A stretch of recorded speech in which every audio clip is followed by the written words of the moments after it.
तांका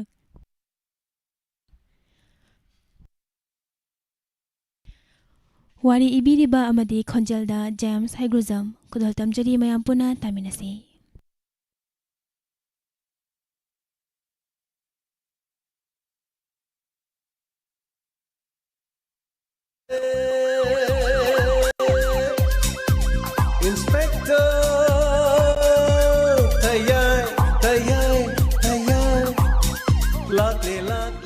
ngasisu pudona lakchari inspector tayai chahunga humpu suba tangka sanduk chari bathoro masi wakalna sagat chaba wari paring aman maside hingliba amadi laikhidreba kanagumbaga mari leina sadi karigumba adomna tabi ba matamda kanagumbaga mari leire haina khanbi batarabadi maduda lakpo wakad ekhoina lojaba ngamjara madam inspector tayai masi natabadi atai kari kari tobadi madam kari kai gesibo inspector tayai gi manakta sapado nahangi as loan khoitak khoitak tawdu amuk thengnardi ai amuk marai tawnardi kamai tawni madam haima adu ke tawri haike ado aina haidudi maga khanaba yade mari khoi gi mini na aina haidudi as adu budi madam ga adagi smogi kari inspector tayai habra keno adu gadi adum haiba adu as amuk thengnaraga marai tawradi na khallini magi mongdu da mu adu aishu ikai boy kari boy tawgadra maga unarubadudagi aishu ihan hanbada khangnabam yaugre adaida ikhang khangnagibduda makha tana sum khangnagadra na khandana sum haijarini adu madam waru bibede wahang amata kaino kai wangno madam inspector tayai dubu pakhang lo madam kaino pakhang ni kaino kai dorage nupi thiba malabro nupi thiba budi mandaba adaida aina sum khanjari ni ko madam waro bibdi ade ko madam so leksabi ni inspector tayai ju pakhang ni ani je koiner di amna posta do man ba haitar kari tomino nang haidu karino inspector tayai ga farene nang na hairabani na koina batare dana madam adudi yam ngai buani ne ai direct heta haijarage sardane ai direct heta mai manakta chatba matam du koi madam ko koina ro na ai direct heta haijarage ha nangare da ko tabak sa tabasoi so ngai case lak tabasoi so ngai krino khang de sigi matang sin ngai bisidi krino asojik sa ayuk sa yam na inge ko ayuk ing manina krino insang ide hangam na un tarak pada haw bugong ngari an so sidagi de haw na ni ne thode khoi police station di ngari an di as khang ama khak di tengkot amane di kri tawroni seida krino mabuk saujaba masa de pitro piksaba umrok ti amna ngaujaba nung sekra jani da pisak ana ma leibe se ko ma di nung sekra jani da ari tawre ngai hai unga ta sina ai gi ming amuk pa ali dana kha ari mu tawre as krisi taw de da nang si so krino na ming pan ba ya de nung se ta koi pai pai dana dum leiber khang di ko krino na ngarang na han thong ba yen do yam na hawi hai ge taw bani da ase krino khang de hangam ga nga ga thong ga dang lokhat pa se so dum haw bani do edegi ngaren do hawai trak ha pa ga alu khra torga trak torga ko laga sara ga yung sak sing jo ga sa ba so haw bani da hatu gi song nang morning sing lam bani da krino nang gi fatta bamram na ngang so na tana ha do so na ngang mo se ai bu nu ong sir ga nga ang ba ha mata manda ba ha do budi ka ali so kan bi de da na nung si da so ai na di nang nung si da krino ne pisa na nung si ba ko mo khoi so dum nung si bani ne krino khoi so mi oi bani ne na kri oi ne khan mo kang di ne nang so sing rang di krino khoi so case lak ta pisa nungai na potha da na lai re ama khra taw marak sida koi sarte ga krino medam to bha ga so wari khra sana dana romantic oiba wari ga sanarga ina lumma ga taabadasu as hantak marakti fangkidre ko case ama kak tawbadu madam tampana dum paiba male krino adugi makhoi jadum sangdaba male ko krino khangde da tapong khangde sereng khara thige tawbu sereng tabi na ba laite kri hai dawno khangde kana kana sereng taning bro sereng iba mi ne ko sereng tabiyo na mi khudingi phara ga sereng thibdo sai sabu mi na ai gi sai ja phajabre ngo aina sai matek sa ga tari ba mi duni sai du phajana tari sai du ngang bi ga dra haraga dhaka karane laga are mora ji ara karane laga sumai ne nganga ga dum sakhi basu yawbani aduna ta kudai gi sai du pamde haibani ni sa manai ko aina sereng thibda so aina phaja ba wafam kya haira basu mayam sin ani rahana ngang na dradi kriso kana de haibaduni kana da bawani da kana de da sunrai ga message thana raga krino sai sakna bana phaga da male krino ne pan me ya de ko ek pan ba ga yai pan sai haibadu tawre ne tawrse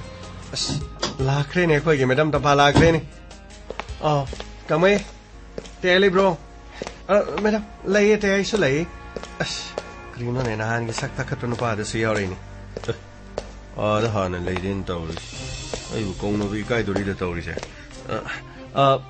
na khoi ni ngasi di mare ge na ko madam kri mare na da kai mare ge wa de kri su lai te da itaw lakpiri ko akhoi gi station da ngasi di sak ki wafam yana re insang gi wafam su yana re ko ngasi di kri su hai jara ro yare de to na ni kai ba nangre na na na egi di pizza ge haraga na uti kompak amaga karino tandu kuntra mukha tawri haraga asumna tawraga ama ani mari haraga ina tandu lokhot padi dum yani da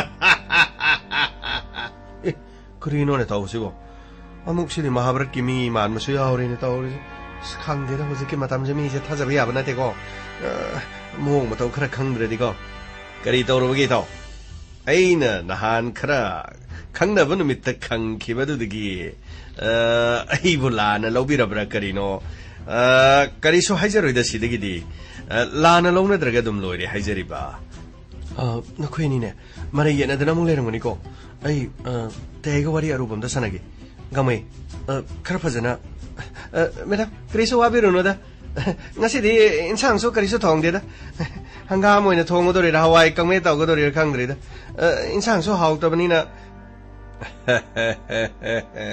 ai khoi tawsi nandugi ai bu khajik waro bu mali da adabu no mo phadok aina laga mafam sida karino thongaga tapna domak lokhat minasu yai hariba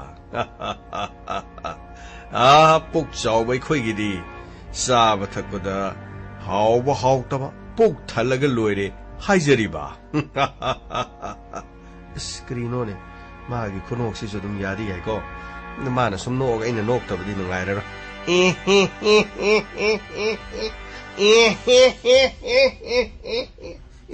karino to khonok tu di kari khonok ko buno waro bi be ade ai so karino itaw na ngangi ba khonjel du ga haipet mana ba mong da tung haipet mana ba ma lei dai ne adugi khunok tu ni da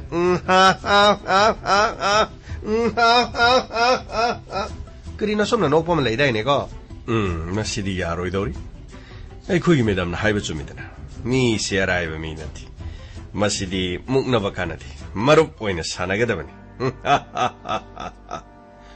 te ai am ta sangjaraki haima karum ga laino ai ri karim du khangudrina te ai se odarama ga loina na ai ngon da su djp phone dorame mi ohum gi maming khangi hai aduga mi ohum de details adudi taphana purani haidina ai ngon da sai birabani adu karam tokse hai ba te karam to bai babu karin nahan de lotion de le ba case solution ba gi matam adu yoksil laglabani adu ba gi lai makoi hum phagalaga dum lore hum dugi manung dama phagat pada mathang mathang khanga dong adu bu aina haning badi architect ko gi matang adu di kam do ba te adu su kari gum maram khara de dum lai hai badi थबक अदु पांगथोकपदि यावबा मखोय मयाम अदुगी मरक्ता मी हातपे यावदबा थौरी यानसनबसु यावदबा मफम अदुदा duty ताबा अदुगा मफम अदुदा personal ओइना लेबा मखोय Anika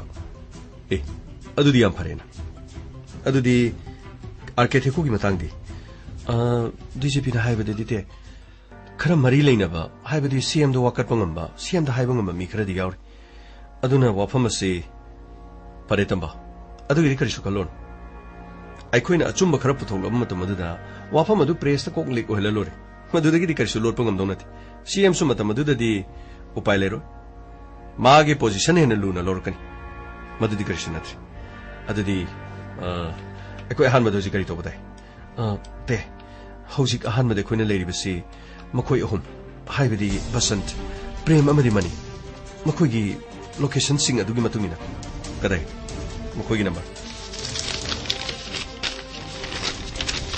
number सिदा ले अदुगा अनोबो location सिंग सिदा लोइ laser मखोइगी addressing ते सिदा लोइना ले okay सिदा लोइना खंगमनिना नंगना मखोइबो फागलुरबसु इराइदि लाइरबा नहानगी नंगना होनाजरिबसिंग असि सिदैदमु आइबु डीजीपी ना हायन मसिबु ते अमोइरबसु ते आइगी ममिंग खक्ताबदा मखोइ मरा लेबसिंगी सोइदन निकन ते सोइदन आइगी थबकसि मतेक पांगबिगनेना खल तंफा अदुगी करिसु खलुनु नंगना हाइरक्तबगिन अदुगा नंगना हाइरक्तरबसु होजिकति मथक थोंमगी अथंग फंगबनिना अखोइ चलगा मखोइ बलखोन होनबता अदुदी अखोइ सेम सारसे गमै सर अखोइ टीम दो लोइ नाइको फनी सर अदुगा तंफा नंगी लाइब सिंगसिदी ते अगी सिसु अखना मगाक्तनी अदुदी अखोइ सेम साबावरसे फरे अदुदी आई प्लान से हना नंगोन हाइगे येमोसिदा चे सेम खैते अदो इता कइनोम ता हाइगे हौखिबोरगसु हौजिदि मखा तारखसि नुंगाइबा अखोइ मरु मपांग ओइबगी लिक्सिंग लिपुन अमदा कोइ पुनसिलगा लेसेबो करि काइ हाइजरे कुरिनोने नंग ले खोंजेन सो याम ऑन हेबा जानि को नसाय नमो महाभारत की मी अमो माले हुसै नमो ना नमो क्रीना समांग लागी मी अमो माले दोने कमाइ दाव जानो नंगबो आइदि खोंजेन ऑन हाइदेगा अदुगा नतेदा समाइ तोबनि केनोम थाइजिगिबो अखोइगी मैडम से लेसाबिनी अदुगा इताउखोइगी सर से पाखंगनेना दम ताजै हाइजरिबो अदो पाखंग अमगा लेसाबि अमगा मखोइनिगी मरिदा नुक्सी नुंगोनगी लंबी अमदा पुसलकनबो होनबदा इताउ इबानिना करी नु ngamba thakto honase haibabo kari kaige kurino ne haibasibo sege no pa se ma se मीगी हानदगी मतै मना औगदौन लैबा नुक्सिनाबदा कोइनाबदा पा तत्पदुबो कुरिनो मान मो हाइबसिबो खंगनिका ओजे वाज याम खंगवा यु सारिका आइना माबा मु साइदु सनकने बगा करि हाबितो करि सो तावदेदा नंगना हाइबदा आइ सो नानगी खन्दना लैरमने बा से अखोइगी नुपासे जो पखंगने बगा नखोइगी से लिसाबिने बा पखंग लिसाबि गंगानुगा क्रि थरोइगा नुबुगा माइबिगा डॉक्टर का नर्स का क्रीने सही सकबिगा क्रीना हैना बलाइद्र का पुलिस नुपागा पुलिस नुपीगा सदम हैना बदा दम पक्कनेबा अदोदि के क्रिस खालुनदा अदोगि क्रीनो अस अखोइ सारिगि क्रिस खालुनो मागिदि यस गातानिदा अइगोदि मादि क्रिस कोइबना तेको मादि यस गातानि नखोइगी मैडम से हानिगी अहल खियोदा आइदि स्क्रीन खंगनिदा आइना पामदना लैबगा नंगना होदरक पासिगा अदुदी आइना मैडम दा होदोबुदुगा वाफमसि चप चानरबै वानी अस उन्थोंनि हेक चानबाइदुनि सैतवैबा असिंबा अस मखोइ अनिसि थुंगनदना अदुगा मखोइ अनिसि इसैगे संगिनदना अस करिनोने अदुरदि याम चाननिना हाइगे तौरमने मिता असदोगिदि करीसु वारुनदा करीनो मखोय अनिगी सैसु यामना लेबनि हा नते सोइगिबने हजिगिदो मखोय अनिगी सैसु यामना लाकनि हाइगे दावा करीनो मखोय अनिगी गो यनिंग होलकपगि सैसु सकपा यागनि दो अदे अइना नुक्सिजाबि अस मखोयगी अदम सिगुम सैसे दुम सुर पालागा मखोयनि सकपा यागनि मखोयने सकत्रेद्र गो अइना दुम सुर पालागा इना सकनि अइगिसु गामैगी सै लेगो फजबि सै ले कैसु खालुनो यनिंग होलालेको गामैगी थमोइदि को ऐसो सिंग द सनिंगे हाइबा ऐगी फासा सै ले ऐगा जुनरैगा को कनानो सुनरैदि कनानो चुमब्रै हाइरो क्रीनो दा मीगे ऐगी नुपी गी ममिंगे दा क्रीनो ने जुनरै हाइबनि ने क्रीनो हाइबदुबो ऐदि चुमब्रै हाइबनि मुरे ओ सोमदि नुपी थिबिरबोरे क्रीनो ने तावजिबो ऐबु नुपी थिरबरा आइने मसि मी तावरि याब मीनि को मसे नखोई लोरब्रो सर लोइजरे सर सनब तौसी मतमसि थेंकिनि मीसे अहुमनि लखरगदोरगसि सब मानब लोकेशन अमदा लेरमलबदि फै नत्रबदि खुदों चारोइदोरबे खरा थुरो फाइनि सर अदुदि तंफा अखोइ सनब तौसी अखोइनि गाड़ी से तुंगमांगदा दुम चनब्र फरेको थे सब चाने यारनि फरे दुदि गमै सर गाड़ी थोनो बताओ फंगने सर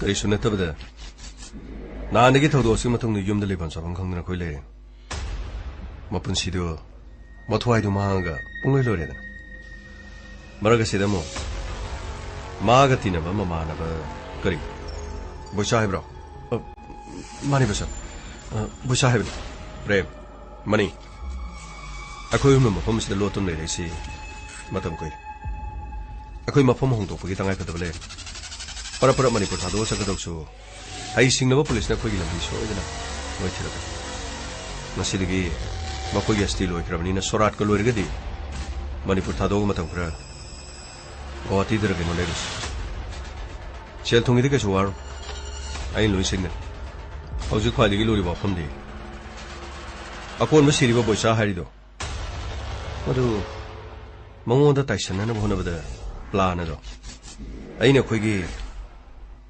याबुंग आर्किटेक्ट को दैना हाइकिबन याबुंग आर्किटेक्ट को न थबग दु चप चाना पांथोकिबन अदुबो आई हक्तक की मार्क्स द सताय आई हमनि ngमदब नुवाइ तब फावे मै खुने बस नोइगा खोगी आर्किटेक्ट को थोनरिसिबो मागी मागा आइगी मागा पोमिनबन निंखेम चानि मखोगी आइना थौदोसि मतुंग नमोदा पावदा तमसना ए कई लेरे नंग लादे इबाय आई दशा मखल तारे करिनो करी दशा न ताहेबो इबाय आई मी हालोरे ए करिनो मखुनी मी तानी ने स्टेशन मी से मी लेने कइनो कमाइ थोबनो आई बु शितबनी आई बु कशु लेतना लंबी लमखांग मुखने गाड़ी थौदुनो लागा इंगोंदे सिंगापसलमगा मखोई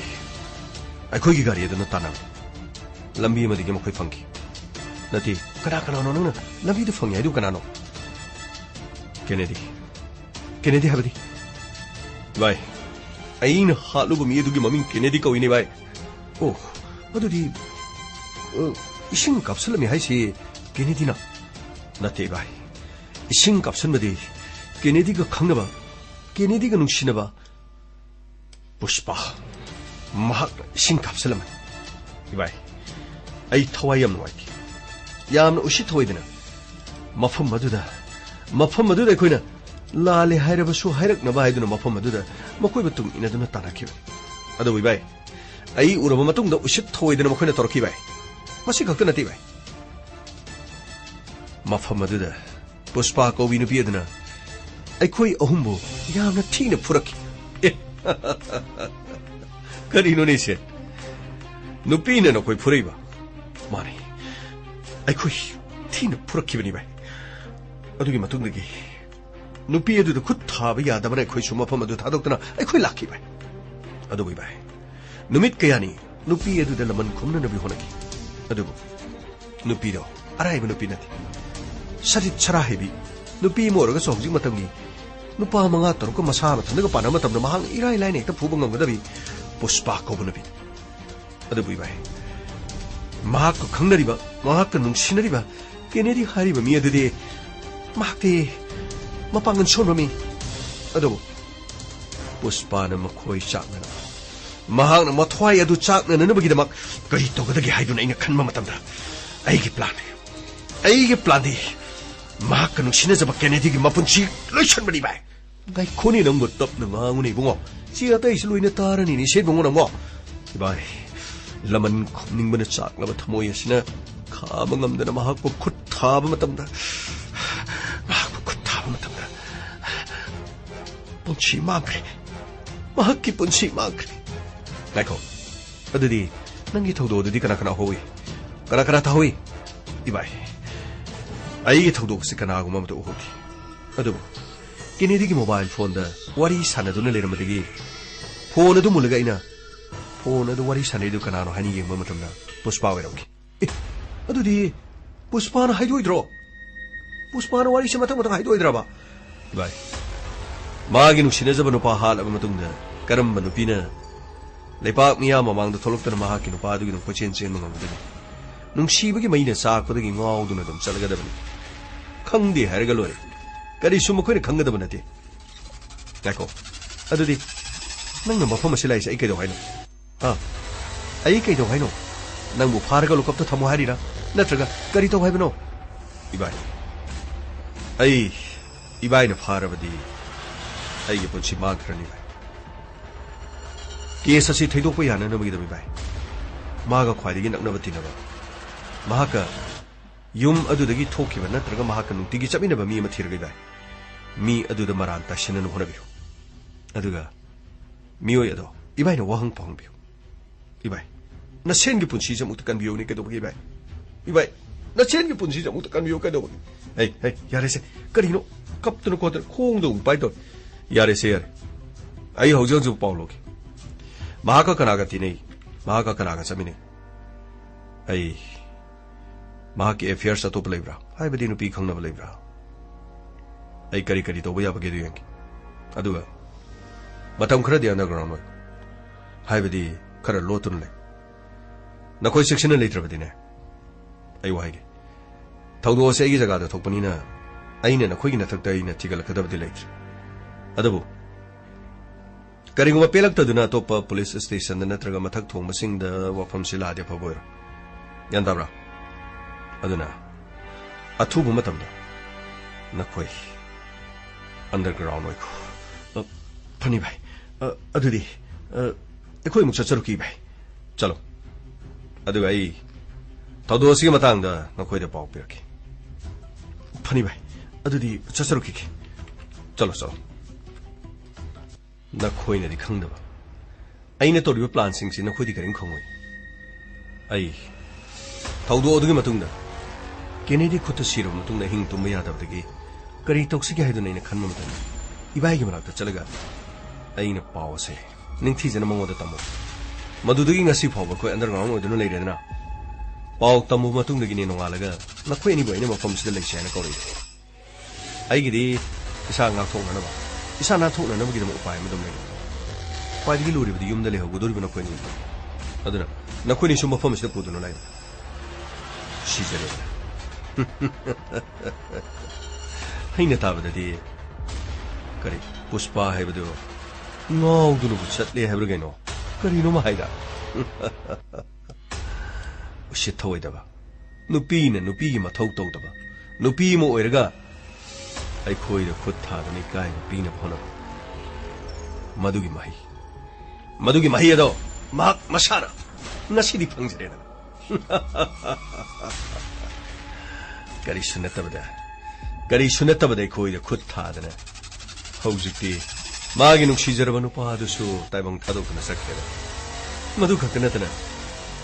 मदु खक्तनतना महाकी ममानबा बोइसा अदुबु बोइसागदि अखोइगदि करिमतो मरि लेनबा अदुबु आइगी पुंसी कन्ननब होनबदा बोइसाबु फारगा वहंग पहंगनब होनबा ꯐꯨ ꯆꯩꯗꯨꯅ ꯃꯍꯥꯛꯄꯨ ꯃꯔꯥꯜ ꯌꯥꯍꯟꯅꯅꯕ ꯍꯣꯠꯅꯕꯗ ꯑꯩꯈꯣꯏꯒꯤ ꯏꯚꯥꯏ ꯑꯥꯔ.ꯀꯦ. ꯊꯦꯛꯀꯣꯅ ꯃꯍꯥꯛꯀꯤ ꯈꯨꯐꯨꯗ ꯑꯃꯨꯛ ꯕꯣꯏꯆꯥ ꯁꯤꯈꯤꯕ ꯕꯁꯟ ꯑꯩꯗꯤ ꯅꯈꯣꯏꯒꯤ ꯏꯚꯥꯏꯗꯨꯅ ꯑꯃꯨꯛ ꯃꯔꯤ ꯍꯥꯏꯗꯣꯔꯛꯀꯗ꯭ꯔꯥ 마디 후지우직수 헤드쿼터드 폴리스 커스터디다 렘 마두기 너머까지 와링 알리티 아이기 바이도 이바이 마칼라만 아이기 마가니 뽕미네시 이체니 나오 이마 또 알아보수 이마 마센 마친만 나오 그러가 아이코기 마마도 알아이바 미네 야무 차우나 칩 미니스터 디푸티 अतई लेरिब होम डिपार्टमेंट की मरी लेने क्या खुद याम साउना लेगनी सोयदन मकी मचाना पाकन न होनर को अमोरे हौजिकी सोरात लोइरो मतुंग ने खुई मपालम द चलगा मतम खर लेथोरगा सही अनि होंगी मतुंग द अमोहन मणिपुर द लाको द कनाना सोय खुद चिंगब लेरो हौजिक ते खुईगी थौदो ओसिद पुष्पाना पुलिस द सोयदन मकी खुईगी मिंग पलमसे अदुगा पुष्पाना पल्लबसु ꯑꯩꯈꯣꯏꯒꯤ ꯃꯤꯡꯗꯤ ꯈꯪꯕ ꯅꯠꯇꯦ ꯃꯍꯥꯛꯅ ꯑꯩꯈꯣꯏꯒꯤ ꯃꯁꯛ ꯈꯛꯇꯅꯤ ꯈꯪꯒꯗꯧꯔꯤ ꯑꯗꯨꯒ ꯑꯩꯅ ꯇꯥꯕꯗ ꯄꯨꯂꯤꯁ ꯁ꯭ꯇꯦꯁꯟꯁꯤꯡꯗ ꯑꯩꯈꯣꯏꯒꯤ ꯁꯛꯁꯤꯡ ꯑꯗꯨ ꯌꯦꯛꯂꯒ ꯄꯨꯂꯤꯁ ꯁ꯭ꯇꯦꯁꯟꯗ ꯃꯊꯪ ꯌꯦꯛꯊꯣꯛꯑꯦ ꯍꯥꯏ ꯑꯗꯨꯕꯨ ꯑꯉꯥꯎ ꯑꯐꯩꯒꯤ ꯃꯑꯣꯡ ꯇꯧꯔꯕ ꯃꯍꯥꯛꯅ ꯑꯩꯈꯣꯏꯒꯤ ꯁꯛꯇꯝ ꯑꯗꯣ ꯅꯤꯡꯊꯤꯖꯅ ꯍꯥꯏꯕ ꯉꯝꯗꯕꯗꯒꯤ ꯑꯩꯒ ꯄ꯭ꯔꯦꯝꯒ ꯄꯨꯜꯂꯒ ꯈꯔ ꯃꯥꯟꯅ ꯑꯗꯨꯒ ꯃꯅꯤꯒ ꯑꯩꯒ ꯄꯨꯜꯂꯒ ꯈꯔ ꯃꯥꯟꯅ प्रेम मनी खर पुल्लग माना अखोई अहुंगी सक्तु तोसिनरगा मदुदी येक्लक्प फोटो अदुदी अखोई नुंगाइफमदि खंद्रि केस असि मतांगदि खोई हाइरकद्रा हाइरोइद्रा नत्रगा अखोईगी भाई आर.के. थेकोन अखोई पलकद्रा पलोइद्रा मदुतकिने इना नुंनांगदुन लेब अदुबो मा अराइबा मिनते महाना कैदोनु सो अखोईगी मिंग पलोइ हाबसे अइगी थाजब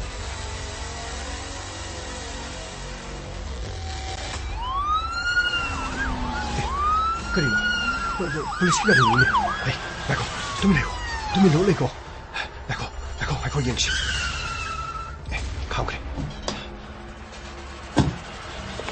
आई अंगांग से नकोई आई वाही तंबा नंग सोम चल अदुगा संतोष सर सोम चल गाबै नकोई सोम दोरै चल आई थोंग असे संसंगी थोंग थिलगा मकोइबो कौथोन मोनगी मखोई मफम असी थादोगा सोइदन मकी चेनब होनरक चेनब होनरक मतमदा मखोइबो यारिब मखै मखोंग द मखुत काबलबसु सीनबदि होनब याथि यारेको नखोइ ग्यान तारेको यस सर तंपा नंगना सोंगि मनिंगलोम साइट चपिरु अदुगा आई सोम संगसलके फनी दे तंपा खुलाई पाइरमलबदि नोमैना कापकनिको सोइदे ngamdana होनबियो 네, 그래서 간미로노. 아이 그래서 도로이. 그래. 그리노. 메라. 서지고. 깨도록에 또 미노. 서가 메담 것이 부싸워 보지고. 서는 헨브로, 메담는 헨브로. 아잉온데기 세네라니. 아이나 타복도 싸우러버서네. 아이 코이는 몽온데기 땀자게다 얌 레이.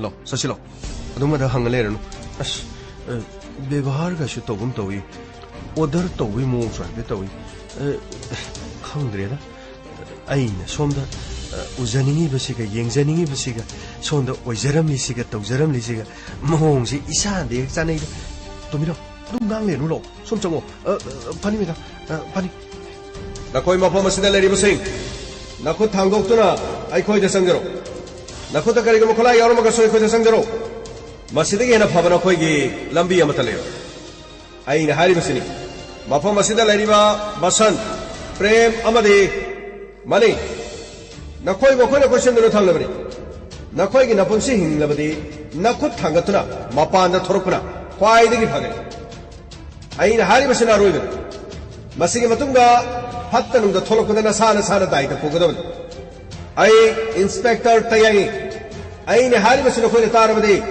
बसन प्रेम अमदि मनी मपादन को थागतन थोरको यागनी अदुबदि करी तोगनी नोइसु कचिंगरेनि अखोइ केदोनी कमाइ तोनी तोरिस्ते Sumai toslo. Prem. Maning phori ta chengaslo. Songi maning ta kan amta lete. Labuk si hang. Sidagi ta chenda khraga.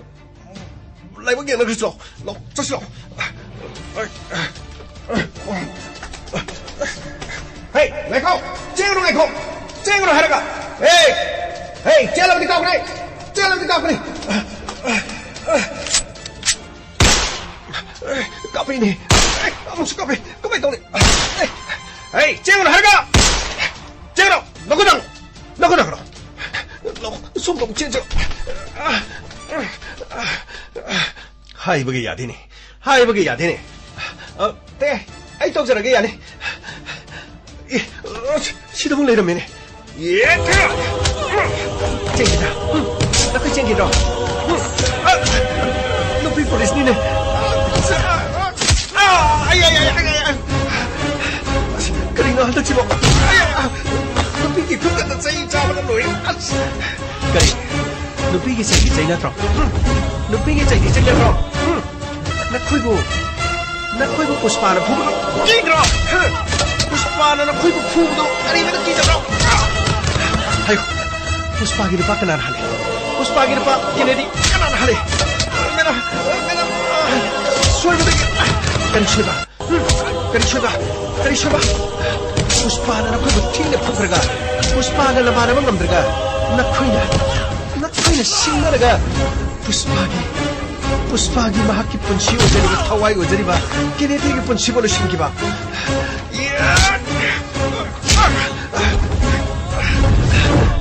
Nakhoina China kan mana ko. Hello.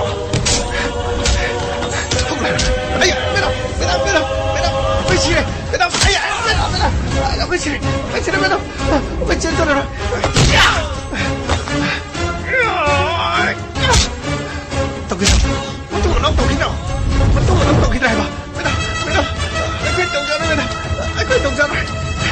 Kamino, makom ko sinase. Luna po chalo. Panimira. Ako gi madam na loy na po greda. Ako di yaw dre da sir. Gamay. Kesa si mahakin. Mana khara tog jasun. Magi makong asina kaw bukod ba tawdo. Saro sayang si amo. Kadi no hikto kidna mo. Lohong bagi amo mandir mayay da satpada. Lathaki mamang da kap. Adu tawbo yadra di sir biraka ni da. Gamay. Tanja sidamo. Sorry sir. Sum sarudo na ubani na mo. Biraka kidra na sum waza bagi tawbo ni da. Yare. Atay kana lady. Moine lady ba kasi manung kari polom lay. Aduga. Kujukulay yaubra. Doniyo. Aduga mukhoy gi gari gi so. Aduga gari su puno batausi. Fagni sir. Tampa. Sokpa yaubra. Yamna pingmu su patida. Nakono kudu soktro. Te kari su tawdi. Ngasidi yamna nungay. Pukningda nungay ba. Aduga nungsiba. Kapning ba. Puno mo paway. Karigino. Kari tawre. Te ngasidi. Puspagi mahaki mapunsida. Nokpa phangjadraba Puspagi mahaki chimbal. Ngasidi nokani khale. Ma soidin ngasidi nokani khale. Ai magi marakta satuna ai nungairaba pawsi tamki khale. Tamha yamna emotional no sengano. Puspagi punsida tholongadabadu. Aishin waiti. Aishim yovini. Mimagi punsida wasu awaba. Tamha. Adubu achumano mai pai haibadani. Ngasidi makoi ho makoi ki khutatar. Adubu case asigi horopa moriba. Makoi ahum pharagasu. Case asigi makhatana. Boisagi mihatta. Marale re hedunu phariba arketheko. Karigi damta mahanga. Asuk amna case asida thawai yoribano. Ahum ase chapkhalaga hangadabani. Arketheko ga kari mari lini haibado. Tasengna yengadabani. Aduga wahang pangma matungna chumma sengmada loina puthongna honasi. Anyway, Puspada pause. Nangna soidana tam. Mahak soidana haraujagani. Madam, gari manungda loina hapsan balojare. Adu atai si ka manungda sotai karimta leijadre sir. Kari tawsige sir. Tampa. Nangi sidi active la moina. thế hay hịch tiếp ra môi bani em nụ ninh môi vai ngang bani thế hay cái găng mày của mình ê asibo mani pare du di khoi chana batau si ngang sing lo sana batau si wahang pahang ga makha thaba case si investigation sa tana bonus sana batau si gamai sir Santos sir atai kari sir karing ta later atai sir pare sana batau si Pani sir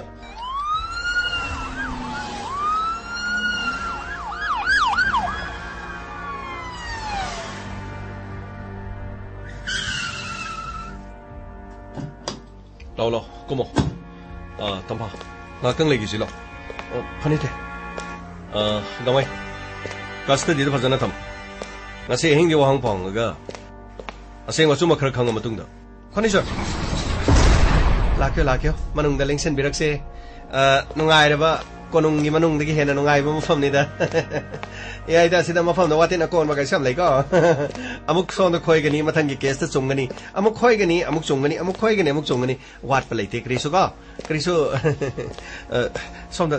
som da lengsen bi se som da sigi ka da nungai na lai se ko nungai gani adu te makha de wa hang pang ga case asi makha kari la ka de ha ba do hayeng ayu malak sar ge ngasi gi dis ana ba tor ge phari ni tampa fazani yor case asi ge mari lena na ngasi wa hang pang ga kari tholak de ha ba do ai shoi den horen tamage phari te adu di sir madam kari nom ta haije ge ba haudur bra sir waro bi badi ha de sa ai gi se Krino ne masih gini pa sih ngamde dega, madam tampa ga sir tiya gitu krino mana tahu sih bo, saya ini hajen kibudo. Sir waru bi dia deh, aina aku ini tahu gang mai desu aina wafam sih kita haudok sekraban, krino ne mana krino ai ming mung pan masih bo, gang mai ne kari hari ba, kai dorge, nak ini mung mari yenar bo, aduh gini sir, sir malay masih dah Isor gi yathang matungina lekon da leirang kya sali leisak leisu matamanati phajabadi adum loina phaji male masida nupi me am lei phajabadi loina phaji leisak leisu di manadi nupa su me am lei pakhang oi rasu mo matau di matamanadi karino to mino nana haining ise wafam du point da satar ko na fani sir tasin jarage sir ngasi siyam na su nungai ba numina man nahan makai waduna laklaba case magi khajitang loisinabagi asigumna ba nungairaba timing tanja asida kariguma thamoi de pharo po wahi amatangdi aina haijaningi sir aibu warobi gadradi khangdre sir karino ni nang harisiba aidi pakhat ma yawrini sir lana di lobiranu wafam se aina su itaw gamai da hodok sakrabani aikoi medam ta phada su aina hojok to kabrani adubu wafam asidi yabi ba musung yabi dabdi khangdre sir aigi wadi akoi sar te aiga aikoi medam ta phaga koina bada kari kai ge sin ha Yai. Ano ba tungo ba jiba ni tawri si? Kari nong ngang sanoy na munoy dun mana hari subu kari lan gini. Pare ni. Ay ga tampaga mari lay no. Ay ko ini nung sinaw hari. Ado to mino. Ay ko ini nung sinarabadi. Na ko may ampe lagadro. Sir, nung sinaw aine hek aning ba pa ma mai bu haizo haiba targa di sar handa ki mata ngasidi sarga medam tabaga bu koina ra banung sinarba soi da thungnarani lebak mara chelani ponging inglani sakti wina lebak si palani sir waru bi ya di ko phisi phina da net krasu nanaina krino ne sisu pra item ma oi leram ne krino ne ma chi gi na pa sisu ya ba na pa ni ka karino ga mai nang no noi du bo kari khuno no toi du bo ha Karino haming no budong toy dubo som harau jabagi tawbani da hana deki koina dabani na nungsina dabani na khanghai hairak poduda khang bagi wani da sir kriso kai de da nungsina babu kri kai ge me exam musunati adum nungsina raga lore adum yana raga lore napa napi ani na adum yana ra de kana na kriso hai da banate da sir adu gi mata gun da som harau jadana taw jabani da sir hari ne du Nasidi, kesu ngamok pagi nungai mafung do koina, tampagi mafum da, 사모이되기 도록 그놈시 원해요 어떤 이생이 수고를 덤파하는 저에게 덤파하는 수 이세이시든 수이드는 군비를 그리 되는 타도 아스 까리 너는 같이 안 누가면 왜 이러고 이러니 아스 왜 안 누가래 따세 왜 안 따세 누가이면 시래 그 시리 그리노 미노 강디 하우라시 أين نمشي زبي أين كويدا زبي أين نمشي زبي أين كويدا زبي نتنو أمشيجي 와 그리노 매달 더 바꾸면 그리네 Nantana loy jare oh aigi dithawaini Nantana aigi unsini aina numsi jabi aina koida jabi Ngồi cái xe ngồi nó chạy ta đây 그리 너 나한 막 하냐 맞제 따라 뭐 이거 지나 뭐봄 너 거기 아니 너 맞제 장가 사고 그리 너 내다 또 비너 나니 그리 너 남이 또돔 그리 더라 나 남이 또돔 용너 레이브도 뭐 마이 거기다 에이 시부 망로 달봉로 하 망로 달봉로 봐 그리 너네 아생만이네 시디 망나테 다렉 아생만이네 망아나테네 아생만이네 Nusiba mai tho yingla ka Azaba heli asum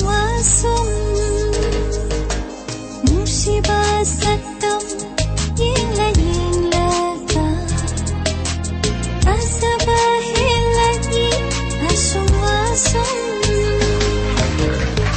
nangu nusiru bai koira mali nangu yingning dunata leire nangu nusiru bai koira mali nangu yingning dunata leire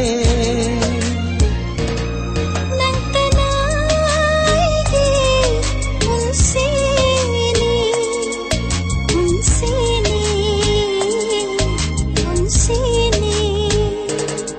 aina numsi jabi aina koida jabi Askrino na nga sidi mayam sa taos ka ni pawo kaya nga sige sa isa mo nungay rin ulap zet chong tama sige nungay ba sige laitre Rahul nandi ay gini pura fine super fine Krino masige to minaw si mamit yung na dom laitre ne Krino ne namit to Krino mataw ini tri kapi ki mamit to mali ne Krino yung ne Michael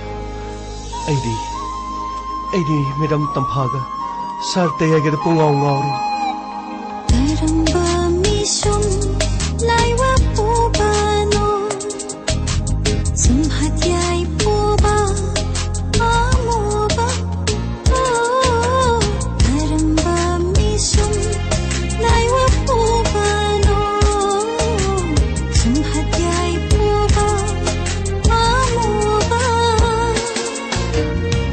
Wai danabi nangi maitun Wai raunabi nangi misna Wai danabi nangi maitun Wai raunabi nangi misna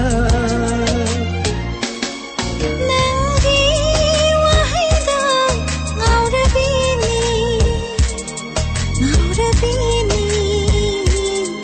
Nusiba Aina numsi jabi La Aina koida jabi la Aina numsi jabi Aina numsi jabi Siap nungari Hema Krino masino pa siya dom mami jong na dom laigre Sir Krino mana tau busi po sir Tomino Krino na nang tau busi po New Tombi Krino na Tombi fresh Krino Tombi ano ba Krino na tau busi po Krino Medam tapa Si Krino Medam gimi siya ba dom tau busi po Kang may ay tau ge Tomino Medam Tomino! Madam. Sorry, madam. Sorry, sir. Sorry, sir. As, Krino ne lo, ina salute tao na pang lay rin. Mahadinahan makikang na mazani ka. Sir, aybo, bahab amata tajadre, madam. Aybo, bahab amata... Taroy. Nang nahaibadagi ako nung sinarasidi. Nang tajadre raw. Adugin na taba, madam. Isayga su layrambaduda. Masi punamak시bo. Kamdong na aduga. Ayna hek taibang asida miyoy na polokpadagi. Aduga ayna taibang gi chinja hek charakpadagi. Ayga tayayga. Aduma marilay na raabane. Ha. Asing madam. Aduga ingonda kanamta karimta haidaba. Nang napagitaw siya na tawo nila. Nang na, sa tega, madam tampaga, nung sinasabagi mo ang mataw daw, nang na di kang daw, ay ko'y mayam nilo inikang eh. Ada nang di nang nasang paninakang daw da tawo nila. Adaga, nang gi madam tampagi matong in magay, nagitim daw, aday dalo na matang-matang muhaydong ni, muhay daw muhayro no. Makoy mo matang-matang nila mo yung se. Kari kay itaw giming Santos. Oh, itaw gini. Ay gini Rahul. Ras Elias Rahul. Karino ne. May nasing mo miyaw ina. Song idi. Ay gini bimo. Oh, song idi. Ay gini. Pesa. Kari ay biba. Pesa. Kari paija. Na te hey. Paija po mingoda ka una bro. Pesa. Kari hay no khangdida. Tao pisak hay bani ne pisak. Masagi maming phaw ba hay ba hei ta bani. Magi nupi do akhoi gi nupi hay bani kari no. Khoi mayam gi nupi ne na. Khang mai. Na mo ora bro. Ma ayamang sila mo ora ba. Yari. Ngansa. Tingre. Tampa. Chana na bator. Aduga. Nasigi nungay ba mapaw se. Swede na makinang na. Puspa da tambiho. Aduga. Puspa na matumoy da. Kajiktang nungay bagi. Mikup amotang ora ba sunok ko daw. Ako'y mayam. Kami na se. Parite. Ado di nga kay. Ako'y chalo kige. Pani madam. Alo. Sasilo. Tomino. Kay dorgi nang bo. Madam. Ay si ingaw rin nga sis. Mayam na ibo. Luhay na pagi ta karbar kang dito madam. Kaso kaluno. Sasi. Sidi ay gi aniso ba yung guman. Lo. Sana ba tawsi? Wariyam la iko na hagilo. Pani madam. Toro. Sasi. Te. Bye. Haraw sa krin. Madam tapa si so ya ba nupi ni ko. Isay ga da sa taro ko komjal lam ga saki. Nupi dia sigo mo oiga dong ni da.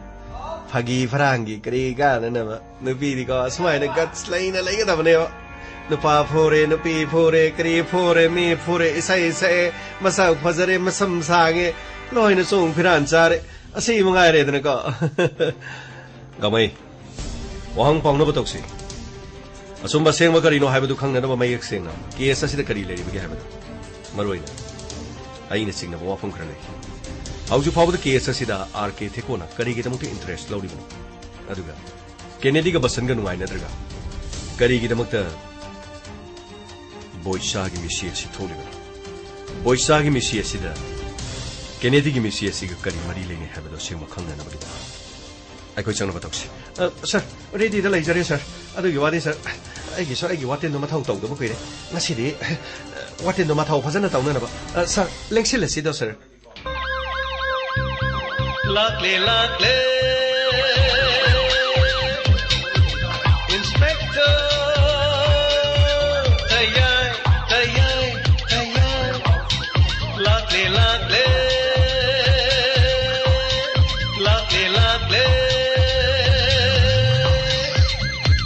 Inspector tayay na ba? Kandi na ba? Thank you, sir. Welcome. Uta na ba? Kandi na ba? Inspector Tayar, Tayar.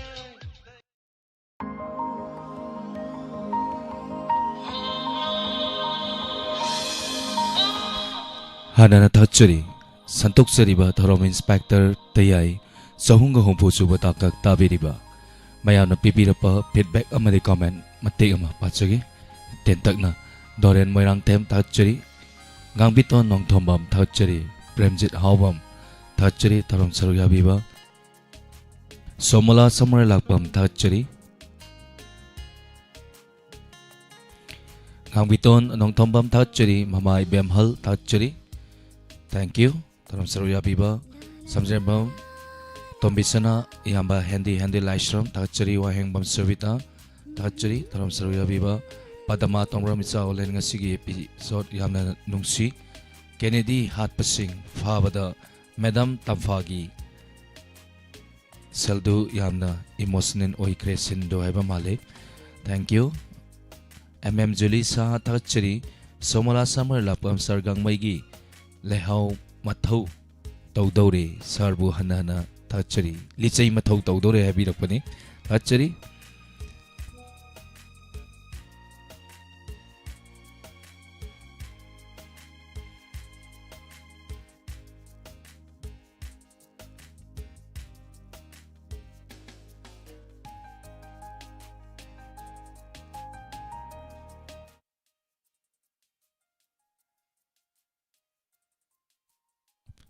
Hojik amuk taminarsi Kangi isay 10 avatar Mapok taragi avatar Ahong sabam gana Konsam Joy Singh Amadi Sanjit Manipur Dance Academy Infan Sarangpat Mamanglikay Kudol tamjari taminarsi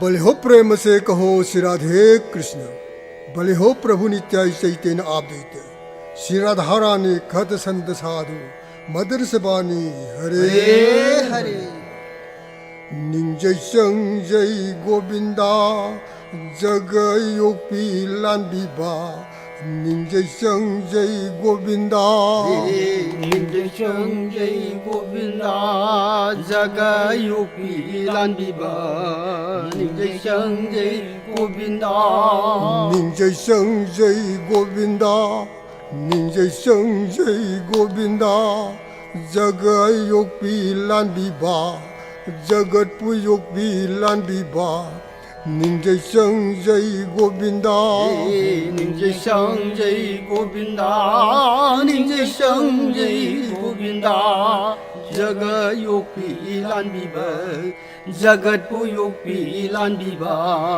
निंजय Sanjay Govinda 아한 사연 먹더래 나기 머석 러비바 파모머리는 라이팅버 성커수라 망한바 닝제성 저이 고빈다 아한 사연 먹더래 나기 머석 러비바 아한 사연 먹더래 나기 머석 러비바 파모머리는 라이팅버 성커수라 망한바 닝제성 저이 고빈다 아니 수락범마 뽑다 아니 수락범마 뽑다 탱국이 마상라우 비바 탱국이 마상라우 비바 성커수를 망한다 야또네 프리티 뿡엄바 닝제 정제이 고빈다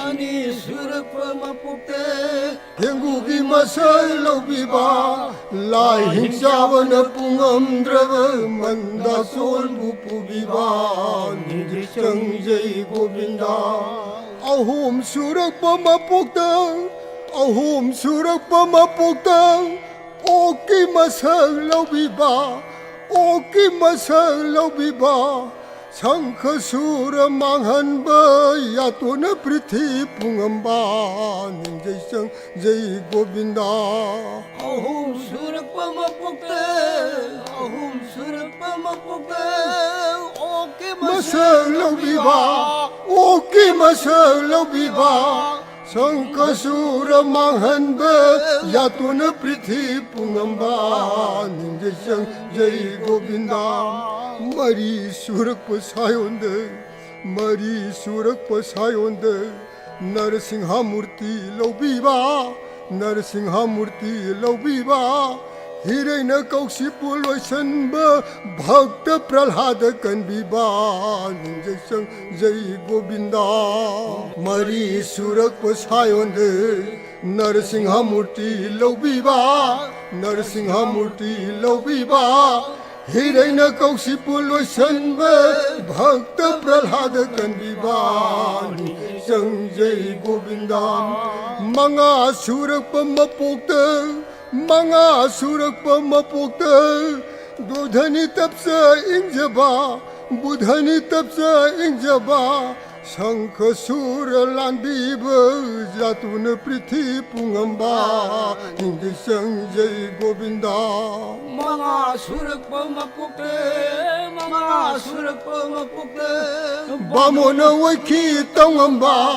बामोन वैखी तंगंबा खोंफम अहुम लौनम लमी भक्त बलि बुनम थबा इंद संजय गोविंदा तरु सुरप मपुक्त तरु सुरप मपुक्त परशुराम वैखी कलवा परशुराम वैखी कलवा मपागी याथं कायहंदब खेतियो तुम न मांगनबा निंजय संजय गोविंदा तरु सुरप मपुक्त तरु सुरप मपुक्त परशुराम वैखी कलवा परशुराम वैखी कलवा मपागी याथं कायहंदब खेतियो तुम न मांगनबा निंजय संजय गोविंदा तारे सुरप मपुक्त तारे सुरप मपुक्त राम कौर रे सहेनबा राम कौर रे सहेनबा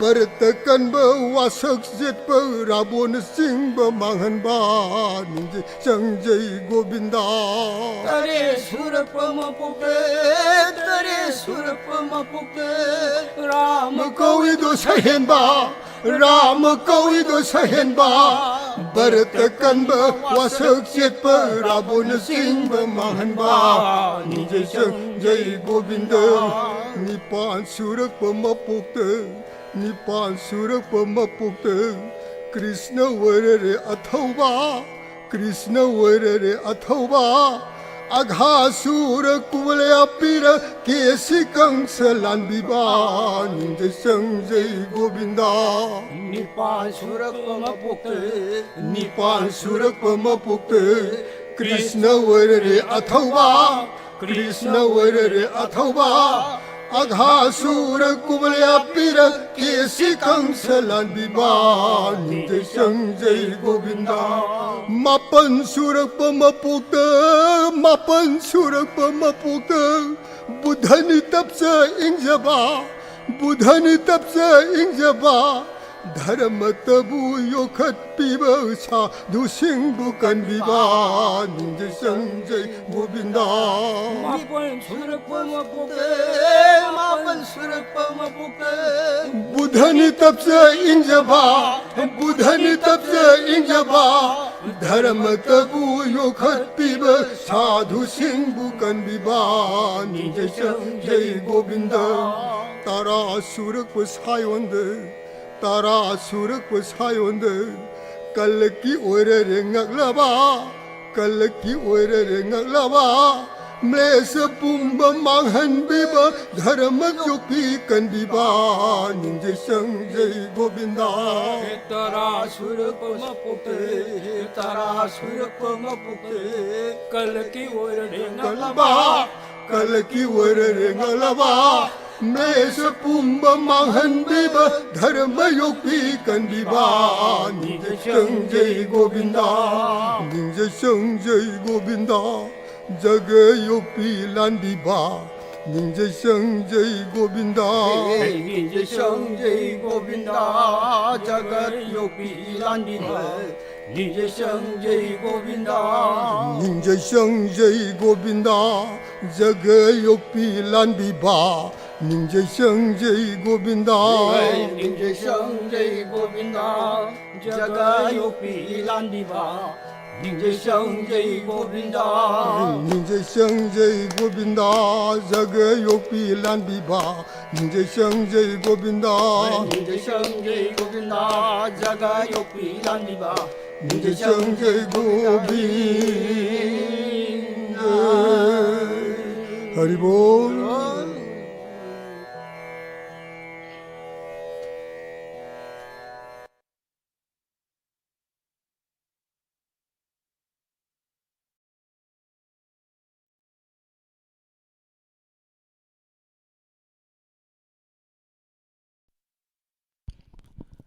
ꯍꯧꯖꯤꯛ ꯇꯥꯕꯤꯈ꯭ꯔꯦ ꯀꯥꯡꯒꯤ ꯏꯁꯩ ꯗꯁ ꯑꯕꯥꯇꯥꯔ ꯃꯄꯣꯛ ꯇꯔꯥꯒꯤ ꯑꯕꯥꯇꯥꯔ ꯑꯍꯣꯡꯁꯥꯕꯝ ꯄꯥꯕꯝ ꯘꯅꯁ꯭ꯌꯥꯝ ꯁꯤꯡ ꯀꯣꯟꯁꯝ ꯖꯣꯏ ꯁꯤꯡ ꯑꯃꯗꯤ ꯁꯟꯖꯤꯠ ꯃꯅꯤꯄꯨꯔ ꯗꯥꯟꯁ ꯑꯦꯀꯥꯗꯃꯤ ꯏꯝꯐꯥꯜ ꯆꯔꯥꯡꯄꯥꯠ ꯃꯃꯥꯡ ꯂꯩꯀꯥꯏ ꯍꯧꯖꯤꯛꯀꯤ ꯑꯣꯏꯅꯗꯤ ꯃꯤꯀꯨꯞ ꯈꯔꯗꯪ ꯃꯌꯥꯝꯗꯒꯤ ꯂꯥꯞꯊꯣꯛꯆꯔꯤ ꯄꯨꯝꯅꯃꯛꯄꯨ ꯑꯣꯂꯦꯟ ꯁꯥꯄꯝꯅ ꯈꯨꯔꯨꯝꯖꯔꯤ